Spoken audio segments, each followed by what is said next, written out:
Good day, everyone. Again, this is Miss Jero. Today, we're going to discuss about the chapter 2 lessons.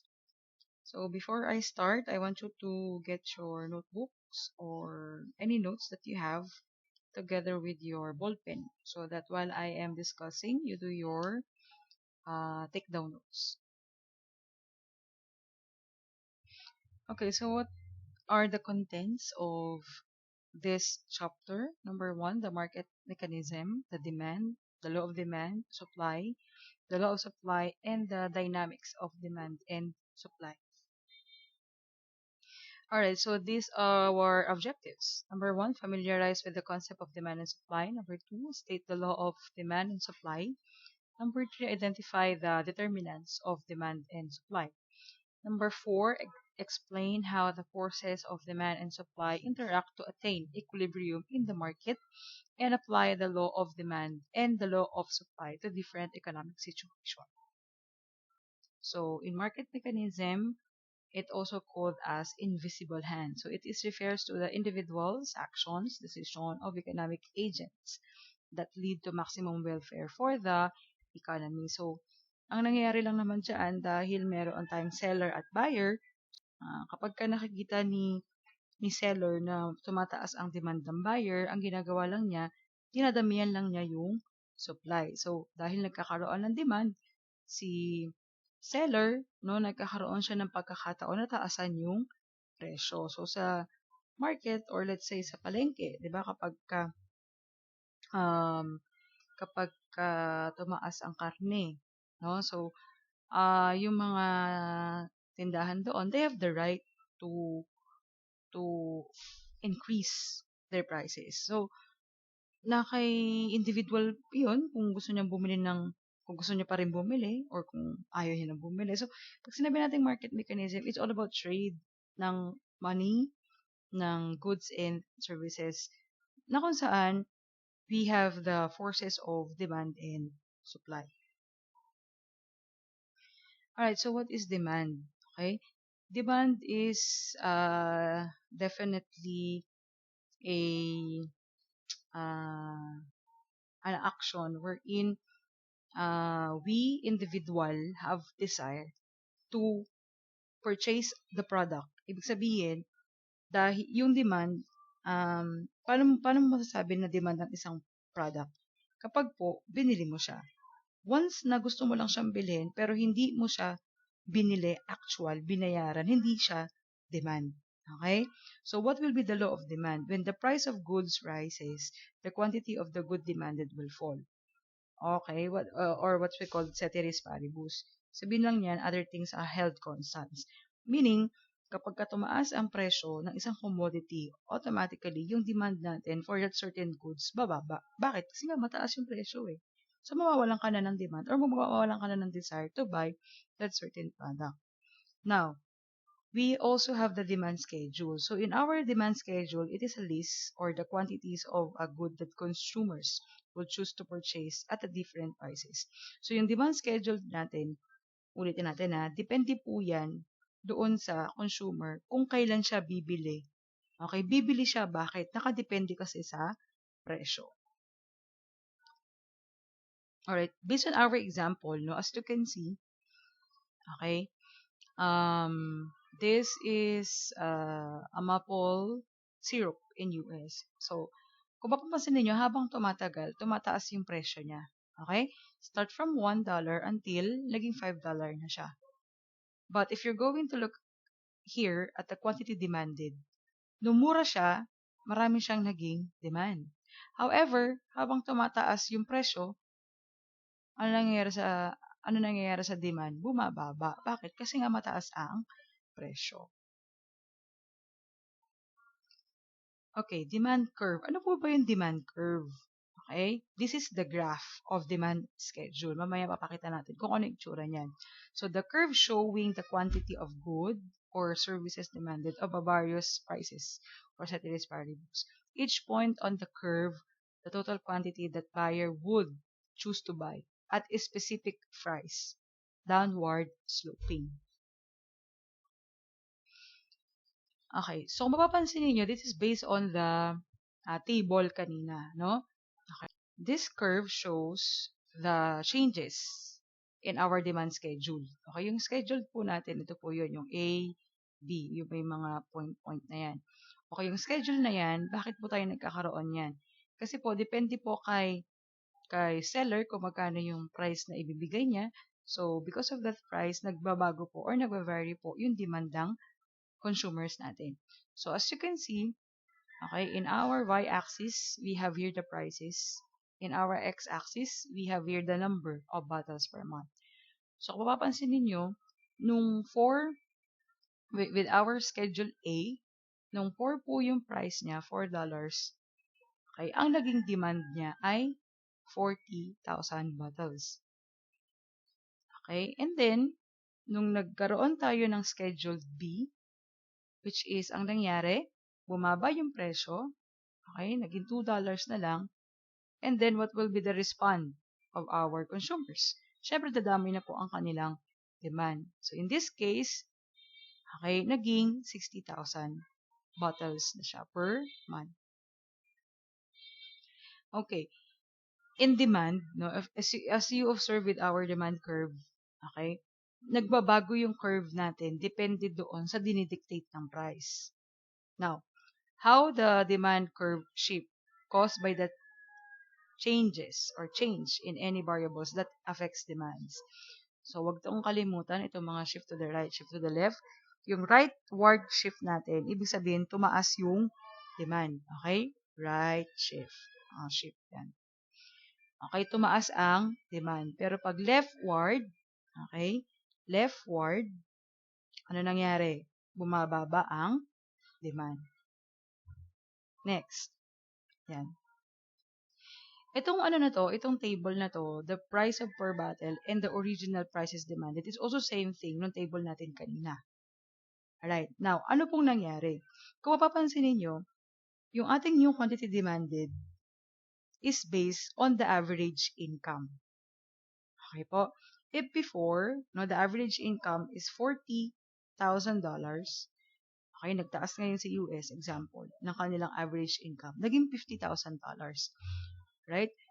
Doon sa price niyan, okay, if you're going to notice, yung original demanded niya, 75,000 lang. Why? Because the average income is only 40,000.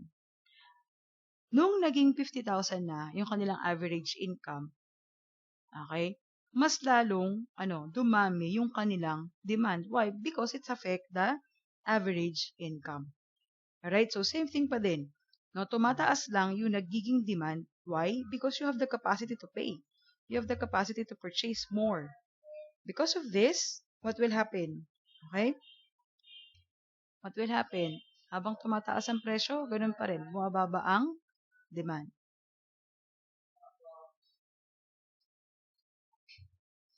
Alright, so what is the representation of this demand curve? Ito lang po yung nire-represent lang po nito is yung previous natin na table kanina, na tumaas yung average income. Okay? Same thing, no? Nung naging 40, 60 lang yung kanilang naging demand. Pero nung tumaas yung average income, naging 80,000 pieces or naging 80,000 bottles. Considering yung price niya, $2. Okay. In demand also, the changes in quantity demanded. So, ano pong nangyayari kapag nagbabago ang quantity demanded? Obviously, kung mapapansin ninyo, nag-iiba po yung demand curve. Nagmo-move ito. It's either going to the left or going to the right. Why? Because this is the response of the changes in our prices. In changes in demand, the shape of the demand curve, it's also a response change in some variable other than price. Kung mapapansin niyo kanina, bakit po nagbago yung ating demand curve? Because the average income increased.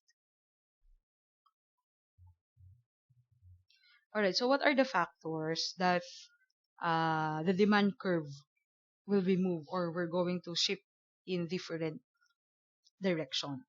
So we have the income, wealth, price of related goods, populations, expected price, taste, and other variables. Okay, let's talk about the income. Okay, sa income, ito po yung amount that the person or firms earn over the particular period. Example, in our case, dahil wala pa kayong work, so what will happen? You're just dependent on the allowances that you receive from your guardian. So, example, yun na lang yung ating income. No? So, doon sa ano natin, doon sa income natin o doon sa allowances natin, nagkakaroon tayo ng tinatawag na normal and inferior good. Paano po ito nangyayari?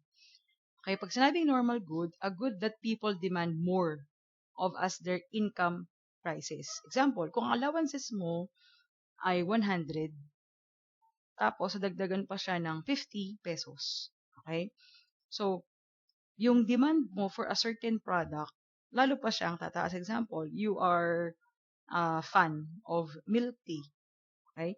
Yung milk tea dati, na isa lang yung nabibili mo, but because you have additional 50 pesos, okay, you can avail to milk tea.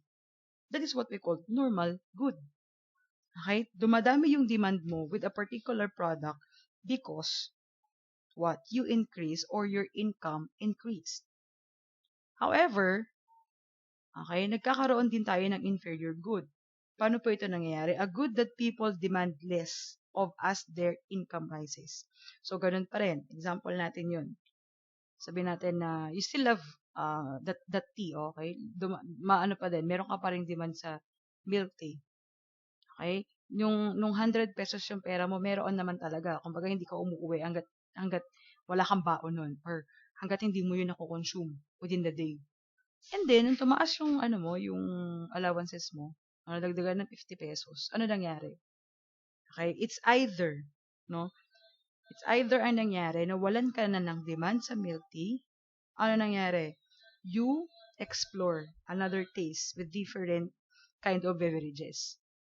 Alright? So, ibig sabihin lang yun, yung milk tea mo, na nagkaroon ka ng demand before, which is normal good.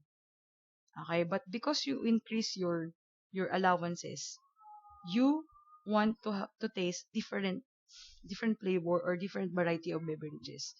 So, ano lang mangyayari sa iyong milk tea? Magiging inferior goods na siya. Ganito lang ang tatandaan. Pag sinabing normal good, yung demand mo for a certain product, kapag po nagdagdagan ka ng income or allowances, bumibili ka ng marami or dumadami yung demand mo. Why? Because you have the capacity to pay, you have the capacity to purchase. However, pag sinabi naman natin inferior good, nawawalan ka na ng demand doon sa normal good na meron ka. Or let's say, nawawalan ka na ng demand uh, doon sa previous goods na meron ka. Why? Because lumaki na yung income mo, meron ka ng capacity to upgrade, no, a new product or a new services. So, yun po yung tinatawag natin na inferior and normal good. Okay, so what will happen with our demand curve? Increase in income. So, kapag daw po dumami or tumaas yung ating demand for normal good, ang mangyayari sa ating demand curve is mag-rightward shift. Okay, kabaliktaran naman ng inferior good. So, kapag po nag-decrease yung ating demand, okay, for our inferior good, ang mangyayari sa ating demand curve ay magli-leftward shift. Alright, next, wealth. Wealth, ibig sabihin, assets, no? Assets ng isang individual. Anong ari-arian na meron siya. So, this is a total value of everything a person or a firm's own. So, for example, if you have your cash on hand, or if you have different bank accounts, if you buy certain stocks, if you have bond certificates, or if you own some properties. Okay? Pag pinagsama-sama mo yun, that is wealth. Now, at the point in time, ano mangyayari? Okay? At the point in time, dahil meron kang mga liabilities, dahil meron kang expenses every day, so, what will happen? Okay, somehow, okay, you commit yourself with home mortgage, credit card debt, or auto loan or student loan. Why? Because you think that sooner or later you're going to have this kind of cash, you're going to have this kind of assets. So, meaning, yung assets mo na yun, nababawasan siya. Okay, ulitin natin, ang demand po, nakadepende po yan kung, kung gaano kadami yung wealth na meron ka. If you're going to minus or deduct all the amount that you own. Sabihin yung mga pagkakautang na meron ka. So, yun po yun ha, demand curve. When it comes to our wealth. Okay? So, increase in wealth. So, kapag po nag-increase ang demand, that is what we call normal good. If the demand will decrease, that is inferior good. Next, price of related goods. So, price of related goods, we have the two. Okay? The first one is substitute. The next one is the complements. Alright, so what is substitute? Di ba pag sa mga laro, substitution, papalitan, no? Meron tayong pamalit. Bakit? It's either yung product na original na commodity mo, wala siya or out of stock siya sa market, or it's either yung presyo niyan, mataas. Kaya, ang nangyayari, you go with the alternative product. So, yung substitute is a good that can be used in place of some other goods, fulfill more or less the same purposes. In here, no, a rise in price of substitute, so increase the demand for good. Kapag po nag-increase yung demand natin, what will happen with our demand curve will shift to the right. Okay, in complementary products. So, pag sinabi natin complementary product, you deals with two products, meaning you cannot use this product without the other product. Okay? Hindi mo magagamit yung isang product kapag po wala siyang partner na product. That's what we call complementary. Complementary. So, a good that is used together with some other good.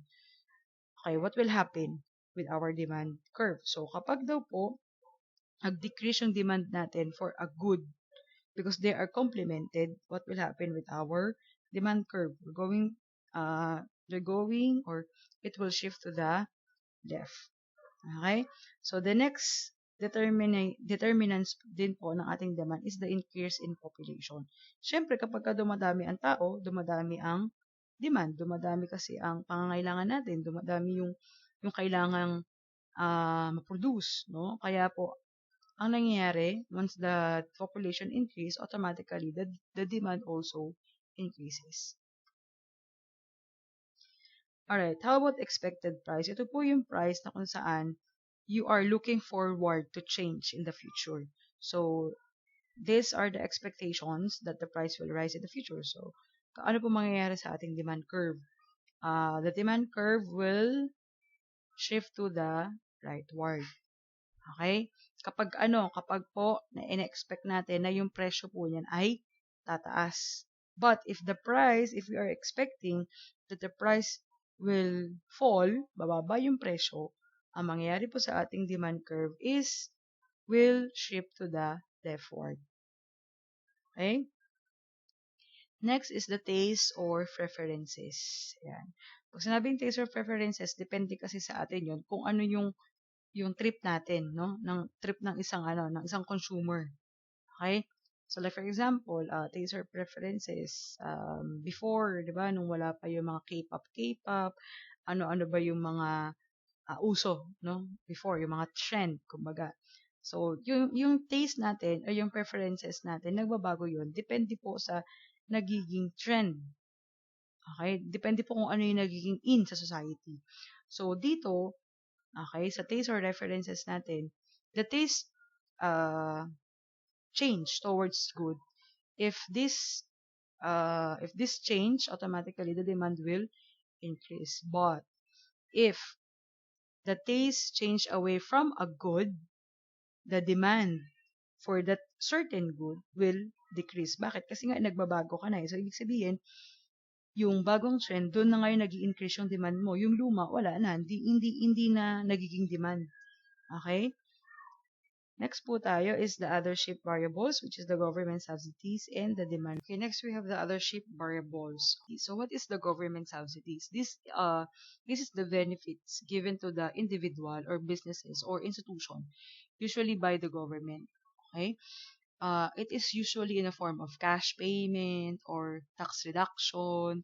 The subsidy is typically given to remove some type of burden, and it is often considered to be overall interest of the public given to promote a social good or economic policy. So, ibig sabihin lang yan, kapag po nagbigay ng tulong si government, what will happen with our demand?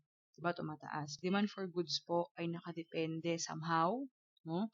In occasions, ang demand for goods, it depends on the commodities. So, dahil commodities yan, everyday, demand mo yan. Or if not, for example, if the goods is clothes, okay, yung demand mo nagbabago. Why? Depende kasi doon sa type of figures ng body mo. Baka nag-iba na. So, nag-iiba na yung demand natin for a certain goods. Alright, so, this will be our demand curve summary. So, kung mapapansin po natin, pansin natin, if the price fall, what will happen with our curve? Okay? It move rightward along the curve. But, if the price become high, okay, tumaas yung presyo, what will happen with our demand curve? Siyempre, pupunta na po siya leftward. Ibig sabihin, bumababa na po yung ating demand. Okay. So, another thing to summarize it all. Pag tumaas ang income or allowances natin, tumataas din po yung demand. Why? Again, we have the capacity to pay. Next, price of the substitute products. Like what I said kanina, we always need to consider the prices. So, kapag po yung substitute product natin ay bumaba yung presyo niyan, automatically, somehow, yun yung mas binibili natin. Next, the price of complement prices. The price of complement goods. So, kapag po bumaba na po yung price niyan, automatically, tataas po yung ating demand. Population, tumaas ang population, dadami ang kukonsumo. So, tataas ang demand.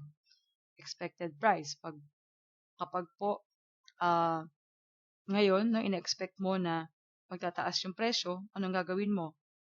Automatically, ngayon pa lang, bibili ka na. Bakit? Kasi ayaw mong madatna na tumaas na yung presyo niyan. Okay? Next naman po is taste shift towards good. So, depende po ito kung ano na po yung naging references natin or taste natin with a certain product. Summary, as you can see po, if the income or wealth or allowances ay tumaas, what happened with our demand? Automatically, tataas din yan. Why? Because we have the capacity to pay. Next, price of substitute. Okay?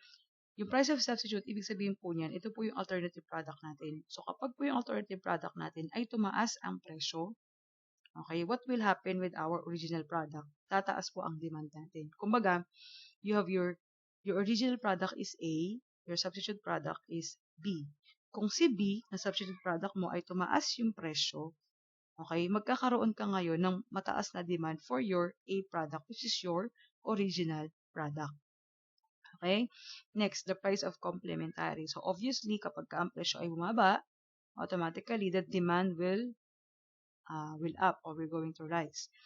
Next, the population. So, the more na dumadami ang population, the more na dumadami ang consumption, the more na dumadami ang demand. Next, expected price. Okay? Pag sinabi expected price, inaasahan mo yung presyo ay magiging ganitong halaga. So, in our case, if we are thinking that the price will increase tomorrow, okay, we are expecting that will happen tomorrow. Ngayon pa lang, magkakaroon ka na ng demand or tataas na yung demand mo. Why? Because you don't want to experience to pay more. Okay? Next, taste shift toward good. So again, depende po yan sa magiging preferences natin or taste natin. Okay? Whatever the changes may be, okay, the demand will definitely shift to the right.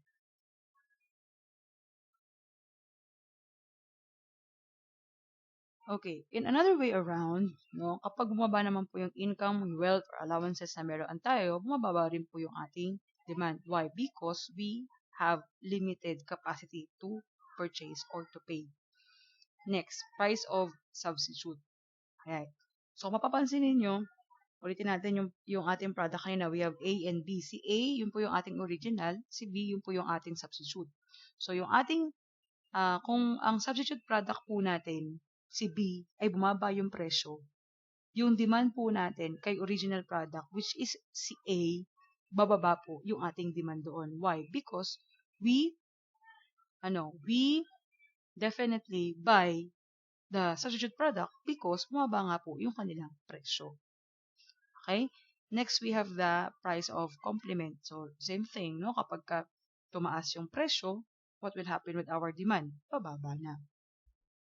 Next is the population. So, kapag po kumukonti ang tao, no? Kumukonti na rin ang kumukonsumo. So, dahil kumukonti na yung kumukonsumo, kumukonti na rin or bumababa na rin po ang nagiging demand natin. Next, expected price. So, kabaligtaran lang ito nung kanina. If you are expecting the price will what? Will low tomorrow, bababa yung presyo niyan bukas. Ngayon, wala kang demand. Bakit? Yung magiging demand mo bukas pa. Bakit? Kasi mababa yung presyo. Okay? So, this one is same thing with the explanation kanina. Okay, so, next, let's deal with the supply. Okay, ano nga po ba yung supply? So, supply is definitely a quantity of goods that you can offer with your market. Ibig sabihin, these are the goods that are available to sell. Okay, ibig sabihin, pwede na itong bilhin ng market. Okay, so this supply have or over some time period. So, yung supply po na yan, hindi po yan permanent. Bakit? Depende sa season, depende sa uso, depende sa availability of materials, and so on and so forth. Okay, so what is the law of supply? So, law of supply, if the price of goods increase, the quantity supply increase also. Kung mapapansin niyo, baliktad sila ng law of demand. Bakit? So, law of demand, kapag tumaas yung presyo, bababa yung demand. Pero pag bumaba ang presyo, tataas ang demand. In this law of supply, sinasabayan lang niya. Okay? Yung ship. Ibig sabihin, kapag mataas yung presyo ng goods, dadamihan niya ng supply. Parang ano lang yan in business per se, kapag mataas yung presyo ng isang product, para kumita ako as business, dadamihan ko yung supply. Why? Kasi mataas yung presyo No? Mas kikita ako. Okay? So, in our supply schedule, so these are the list of quantities of goods or services that firm will choose to produce and sell at different price. Okay? Or what we call ceteris paribus. Alright, so as you can see, no, like what I said, kanina kabaliktaran siya, no? Doon sa ating price bottle, mapapansin ninyo, habang tumataas ang presyo, dinadamihan nila ng supply. Okay? Next, the demand curve or the graph. Yan. Sa graph na yan, makikita natin yung different quantity of goods or services supplied at previous prices. Again, the supply and demand are dependent on the price. So each point of the curve quantity that sellers would choose to sell at a specific price. So upward sloping. So ayan. Okay. So in here, yan, nung mababa pa lang yung presyo, okay, si seller or producer, okay, nakapag-come up lang siya ng 40,000 bottles. Why? Konti lang naman kikitain ko Kasi dos lang naman yan Di ba? But, nung nagkaroon tayo ng Schedule G, what happened? Nung tumaas yung presyo, ay, ang taas na ng presyo niya. Anong gagawin? Magsusupply ako ng madami para mas madami yung aking kikitain. Alright, so what is happening with the movement of supply curve? So, caused by the change in price. So, like what I've said, everything is ceteris paribus, dependent on the prices. So, shift of the supply curve caused by the change in any variable that affects supply. So, kapag po ang shift ay pumunta ng rightward, meaning to say, tumataas po yung ating supply. But, if the shift we're going to the leftward, mean to say, our supply will decrease. Alright. So what did you observe here? So we have the bottle, the original quantity that we have in our table. the quantity supply after decrease in transportation costs. Yan. Ibig sabihin, bumaba po yung gastos nila when it comes to distribution. No? So, dahil bumaba na yung kanilang gastos, yung gagastusin sana nila para pambayad sa transportation, ginamit nila yung pera na yun para makapag-produce pa or para makapag-supply pa ng another quantity of bottle. Okay?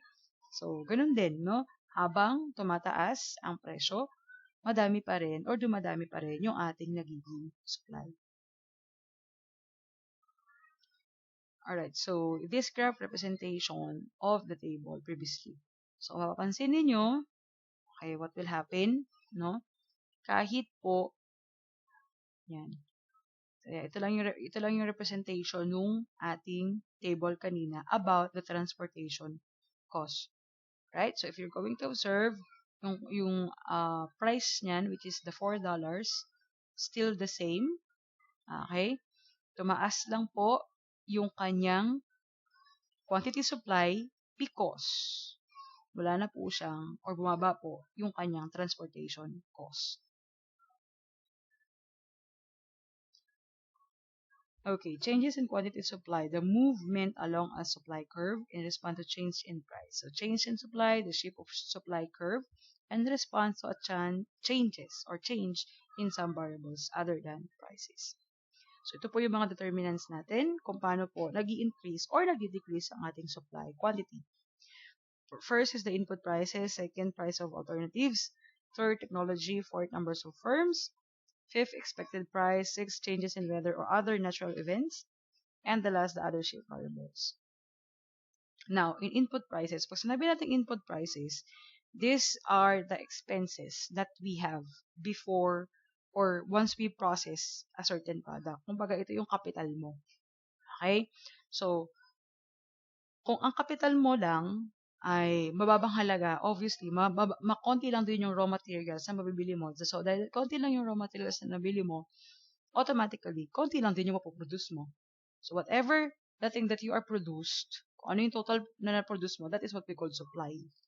Okay? But, if you have if the price, okay, input prices, ibig sabihin, if the price are good enough or are fair enough with your raw materials, mas marami kang magagawa. So, dahil mas marami kang nagawa, mas marami kang pwedeng ma-supply. So, in this case, what would happen with our supply curve? So, the fall in the price of an input, kapag daw po tumaas yung supply, ang mangyayari sa ating curve is magre-rightward. But, if the price of our input will increase, what will happen with our supply? Automatically, what? It will going to decrease or what we call leftward shift. Ulitin natin we talk about input prices. Okay? Input prices, pag mas mababa ang iyong nagastos. Dahil mababa yung nagastos mo, marami kang pwedeng mabili, di ba? Mas dadami ang iyong supply. Pero pag yung presyo ng raw materials mo ay tumaas, kukonti na lang yung pwede mong mabili at dahil doon, kukonti na lang din yung magiging supply na meron ka. Next is the price of alternatives. So, ano pong meron dito? We have alternatives goods and alternative market. So, yung ating alternative goods, other goods that firm in the market could produce instead of good in questions. Alright, so, next is we have the price of alternative. When we talk about alternative, meaning to say, we are not just dealing with one goods or one products. Meaning, we have substitutions. Okay? So, the first one is alternative goods. Ano po ba yung alternative goods? So, like for example, ikaw yung producer. Yan. So, meron kang dalawang goods. Okay? Which is yung A and B. A goods and B goods. So, ang nakikita mong nangyayari dito sa dalawa mong goods, no? Tumataas yung nagiging gastos mo sa iyong A goods. Right? So, dahil malaki yung nagagastos mo kay A goods, what will happen? Mapabaan mo yung magiging supply nito. At tataasan mo si be goods. Why? Kasi nga po, mababa lang po yung kanyang raw materials. We have alternate market. So in our alternate market, dito po, pag sinabing market, saan po yung avenue or place to buy and sell? Okay? So like for example, you produce goods. Now, when you produce goods, kanino mo siya ngayon pwedeng ibagsak? Meaning, kanino mo siya ngayon pwedeng i-distribute? Okay? Like for example, in Malabon, we have Fisher Mall and MC. So, sa dalawa na yon, you need to analyze. Why? Because even though you have the same place, but different market. Why is that say so? Because the avenue is different. No? You need to analyze saan ka dapat mas maraming isupply. Sa Fisher Mall ba? Or sa MC?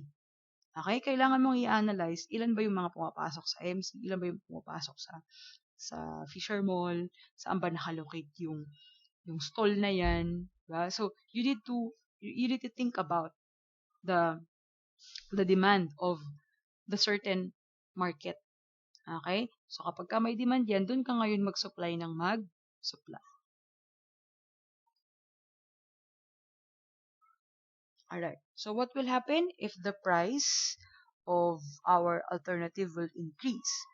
So the alternate good or the same good in an alternate market. So mangyayari dyan, yung ating supply curve will shift to the leftward. However, pag bumaba naman po yung presyo ng ating alternate goods or alternate market, okay, ang mangyayari na po dyan ay mag-shift na po ito to the rightward. Next is technological advantage. So we all know that technology definitely works for us. So kapag po we use technology, mas madami po yung napoproduce natin. Either, mas madami napoproduce natin kaysa doon sa traditional producing way, no? And also, kapag po technology, mas nagiging cheaper siya or mas nagiging low cost. Why? Because your maintenance is not too high. Unlike people or unlike manpower. Diba? Time to time, may maintenance sila. Ano po yung maintenance nila? Obviously, the salaries, the benefits, the wages, so on and so forth. Unlike technology, okay, ang pinaka-maintenance na lang yan is every 6 months or every 1 year. So, yan. Next, increase in the number of firms. So, the more na dumadami ang nakitinda, the more na dumadami din ang supply. Next is expected price. So, if the price expected to rise in the future, okay, the demand or the supply curve will shift to the leftward. So, same thing, no? Kapag po ang presyo ay nag-drop or bumaba, okay, in the future, ang mangyayari po sa ating supply curve will going to rightward. Next, okay, weather and other natural events. So wala naman po tayo, we are very uncertain what will happen, no, in our weather. So kapag po nagiging favorable ang ating weather or klima or temperatura, ayan, mas dumadami po ang ani natin. Pag tag-init, diba? Wag naman sobrang init kasi magiging magiging El Nino na, no? So the more nagiging favorable yung weather sa isang bansa, ang nangyayari po sa kanyang supply ay tumataas. But if not, example, may mga calamities, diba? Mga natural resource, yung mga calamities na mga bagyo, yan. So, na-destroy. So, kapag ka na-destroy, kumukunti po ang ating supply. And the other things are the government tax. So, the more na tumataas ang tax, the more na mababa yung ating pag-supply. Bakit? Kasi, habang dumadami yung supply natin, always take in your mind that pag dumadami yung supply natin, dumalaki din po yung nagiging taxes natin.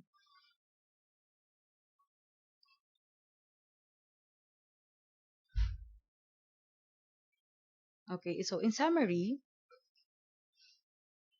if the price will down automatically the supply curve will also go down, which is in the leftward. If the price will high, okay, so kabaliktarin lang yan, yung ating magiging curve going to rightward. Okay, so next, pag bumaba ang presyo ng ating mga raw materials or any inputs for us to produce goods, tataas po ang ating supply. If the price of alternatives will go down, automatically tataas din ang ating supply. If the number of firms will increase, dumadami ang nagtitinda, dumadami ang nagbibenta, dumadami ang nagpo-produce, dadami din po ang supply. Alright, so next we have expected price. So if the producer expected that the price of their raw materials will decrease automatically, they're going to increase their supply for that certain raw materials. Technology advantage and favorable weather, again, it depends on what kind of technology that we are using. Kapag po maganda or automatic, no, or advanced yung ating technology, mas madami po ang magiging supply. And same thing with our weather. If the weather is favorable, so it means that we can have a lot of supply.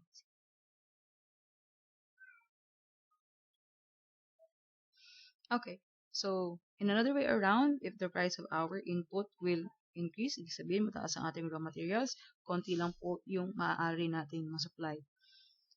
Same thing with the price of alternatives. So kapag po tumaas yung prices niyan, syempre dahil mataas na yung presyo niyan, konti na lang, no? So yung magiging supply natin, konti na lang din.